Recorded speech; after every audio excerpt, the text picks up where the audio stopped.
लखनऊ समेत हिंदुस्तान भर के मुख्तलिफ शहरों और अजला में मातमी जुलूस की आमद। लखनऊ में भी मुहर्रम जुलूस निकाले गए।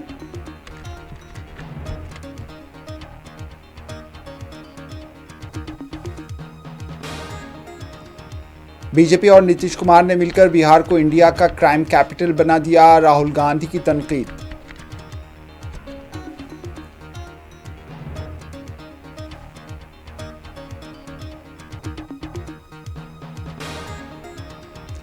यमन से इसराइल की जानिब दागे गए मिसाइल को इसराइल ने रास्ते में ही तबाह कर दिया। हमले जारी रखे गए तो हौसियों के खिलाफ कार्रवाई होगी, इसराइल का इंतबाह।